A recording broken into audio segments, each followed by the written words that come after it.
First number के प्यारे छात्र छात्राओं, आप सभी को नवीन सर का सुप्रभात। प्यारे बच्चों, आज के इस वीडियो में हम पाठ 9 जिसका शीर्षक वृक्षा परोपकाराय फलंती शीर्षक का अध्ययन करेंगे, जिसमें चतुर्थी विभक्ति का प्रयोग हुआ है। पिछले वीडियो में आपने विभक्ति जिसके अंतर्गत प्रथमा, द्वितीय, तृतीय विभक्ति का अध्ययन कर दिया था। आज हम चतुर्थी विभक्ति का अध्ययन करेंगे। सर्वप्रथम देखें कि चतुर्थी विभक्ति होता क्या है, चतुर्थी विभक्ति किसे कहते हैं।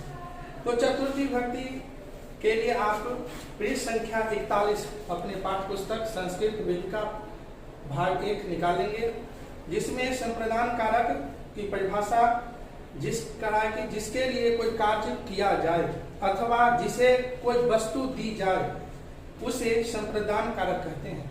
संप्रदान कारक नहीं चतुर्थी विभक्ति होती है।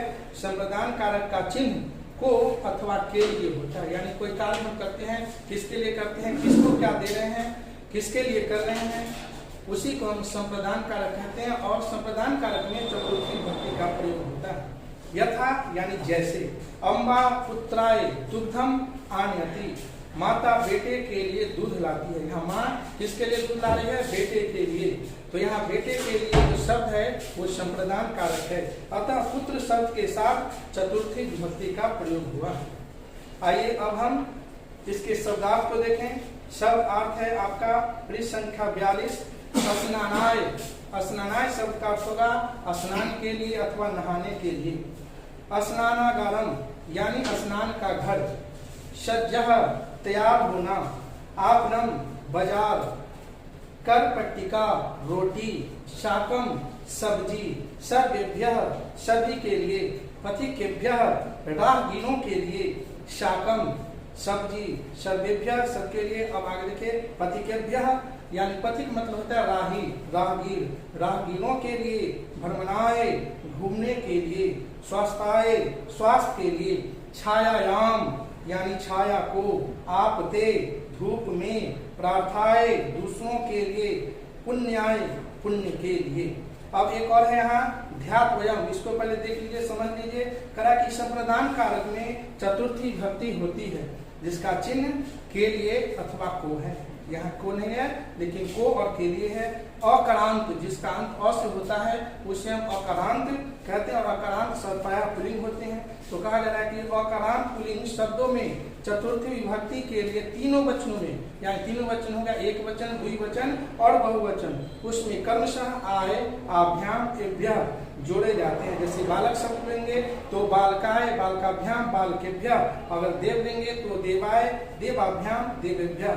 आगे चले, आकारांत इसका अंत आ से होता है। आकारांत स्त्रीलिंग शब्दों में चतुर्थी विभक्ति के लिए तीनों वचनों में क्रमशः अस्य आभ्याम आभ्यः जोड़े जाते हैं।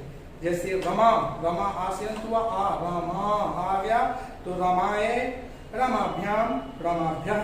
आगे कहा जा रहा है नमः स्वाहा स्वस्ति शब्दों तथा रूप धातुओं के योग में भी चतुर्थी विभक्ति का ही हम प्रयोग करते हैं। जैसे ईश्वराय नमः, ईश्वर को नमस्कार। अब आते हैं हम लोग पंक्तिबद्ध, इसका अर्थ देखते हैं। विपुलः प्रातः काले उत्तिष्ठति, यानी विपुल सुबह उठता है। प्रातः काले यानी सुबह का समय, विपुल सुबह उठता है। सः स्नानाय स्नानागारम गच्छति, वह स्नान के लिए स्नान घर जाता है।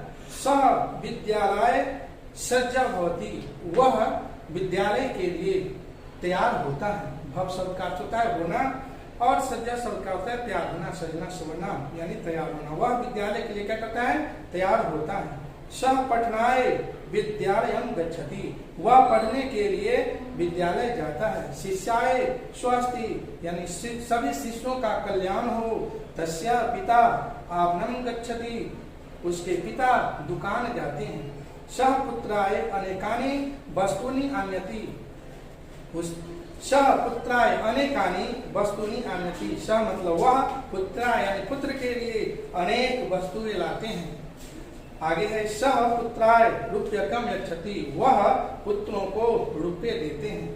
अम्बा विपुलाय कर पट्टिका शाकम दुग्धम च यच्छति, अम्बा शब्द का अर्थ होता है माँ, माँ विपुल के लिए रोटी सब्जी और दूध देती हैं। बालिकाए या करें बालकाय दुग्धम रोचते, यानी लड़का को दूध अच्छा लगता है। सा पुत्राय मंगल कामनाम करोति, वह पुत्र के लिए मंगल कामना करती हैं। आगे है ईश्वराय नमः, यानी ईश्वर को नमस्कार। अग्नय स्वाहा, यानी अग्नि को समर्पित।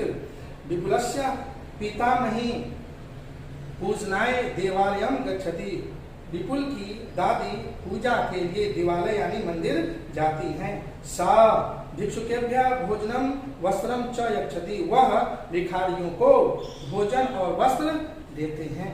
सा कथति परोपकाराय पुण्याय भवति, वह कहती है परोपकार से पुण्य होता है, यानी परोपकार से क्या होता है, पुण्य होता है। आगे है विपुलस्य पितामह भ्रमणाय उद्यानम गच्छति, विपुल के दादाजी घूमने के लिए बगीचा जाते हैं। सह तत्र भ्रमति, वह वहां घूमते हैं। सह वदति भ्रमणम स्वास्थ्य भवति, वह कहते हैं, वह बोलते हैं कि घूमना स्वास्थ्य के लिए अच्छा होता है। उद्याने अनेके वृक्षा फलन्ति, बगीचे में अनेक वृक्ष फलते हैं। वृक्षा सर्वेभ्यः फलानि यच्छन्ति, पेड़ सभी को फल देते हैं। ते परोपकाराय फलन्ति, वे परोपकार के लिए फलते हैं। ते पथिकेभ्यः छायाम करोति, वे राहगीरों के लिए छाया करते हैं। वृक्षा सर्वेभ्यः जीवनदायिनी ऑक्सीजनम इति यच्छन्ति, पेड़ सभी को जीवनदायी ऑक्सीजन इत्यादि देते हैं। नूनम एतम सत्यम, निश्चय है यह सत्य है। वृक्षेभ्यः विना संसारे जीवनम एव असंभवम, यानी वृक्ष के बिना संसार में जीवन असंभव है। आगे है श्लोक, जिसका अर्थ मैं लिख दिया हूँ, भावार्थ लिख दिया हूँ। श्लोक में कहा जा रहा है छायायाम अनश्य कुर्वन्ति तिष्ठन्ति स्वमेव आपते फलानि अपि परार्थाय वृक्षा सत पुरुषाः इव। पुनः देख लें, छायायाम अनश्य कुर्वन्ति तिष्ठन्ति स्वमेव आपते फलानि अपि परार्थाय वृक्षा सत्पुरुषाः इव। जिसका भावार्थ है, जिसका अर्थ है, आप इसे अपने उत्तर पुस्तिका में नोट कर लेंगे ताकि आप इसे याद कर सकें। वृक्ष खुद धूप में खड़े होकर, यानी वृक्ष का कहाँ खड़े होते हैं, खुद धूप में खड़े होकर दूसरों को छाया प्रदान करते हैं। यानी खुद वो धूप में जलते रहते हैं, तपते रहते हैं, लेकिन दूसरों के कल्याण के लिए क्या देते हैं, छाया देते हैं। अन्य, अन्य मतलब हो गया दूसरा, यहाँ दूसरा अर्थ होगा अन्य और अन्न। अन्न मतलब अनाज और अन्य मतलब दूसरा। दूसरे को क्या देते हैं, फल देते हैं। और वृक्ष जो होते हैं सच में एक तत्पुरुष की तरह होते हैं, यानी वो खुद लेते नहीं हैं, मनुष्यों के कल्याण के लिए, संसार के कल्याण के लिए सभी को कुछ न कुछ देते हैं। आज के वीडियो में इतना ही, धन्यवाद।